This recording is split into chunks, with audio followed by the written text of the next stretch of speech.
ఏదైనా సర్కార్ ఆఫీస్కి పోతే పక్కకు అర్రుంటది, అందులో మొత్తం ఫైళ్ళ గుట్టలే, కట్టలు కట్టలు కట్టి ఒకదాని మీద ఒకటి పేర్చి పెడతారు. దగ్గరికి పోతే ఆ దుమ్ముకు దగ్గు సుతా రావచ్చు. తప్పదు మరి, ఏ ఫైల్ ఎప్పుడు ఎట్లా అక్కర పడుతుందో తెలియదు కదా. గా ఆఫీస్లని అంత పైలంగా ఉంచితే ఇక హెడ్ ఆఫీస్లో ఇంకెంత జాగ్రత్తగా ఉండాలి. కానీ గిదేంది? ఇదెక్కడి ఖాతారు? కాళేశ్వరం ప్రాజెక్టు కాగితాలు సుత గాయాబు. కమిషన్ విచారణ చేస్తుంది కదా, ఇంకిన్ని వివరాల కోసం ఫైళ్లను అడిగితే మా కాడ లేవు, ఆ ఇంజనీర్లను అడిగిస్తాం అంటుర్రట ఆఫీసర్లు. ప్రాజెక్టులకు సంబంధించిన ప్రతి ఒక్క రికార్డు ఉండాల్సిన జలసౌధ ఆఫీసులనే మాయమైనాయి అంటే చూడుర్రిగా. గట్లెట్లా మాయమైనాయో ఎవరికి తెలుస్తలేదట.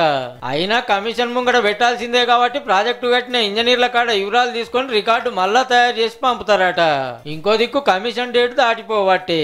ఇలా ముఖ్యంగా కావాల్సింది ఏంటంటే కాళేశ్వరం ప్రాజెక్టు డిజైన్లకు కేబినెట్ ఆమోదం ఉందా లేదా, లేదని అప్పటి ఇప్పటి మంత్రి తుమ్మల సార్ చెప్తుంటే లేలే ఉందని ముగ్గురు అంటారు. ఏ దినం మంత్రుల ముంగటికి వచ్చిందో అందులో ఏం రాసిందో ఎవరు సంతకాలు పెట్టిర్రో మాకు పంపుర్రని కమిషన్ అడిగితే గీ కథ బయటపడ్డది. గంత ముఖ్యమైన ప్రాజెక్టు ఫైళ్లు గాలికి ఎగిరిపోవచ్చునా లేకుంటే భూమిలోకి పోవచ్చునా? గమ్మతే ఉన్నది ముచ్చట.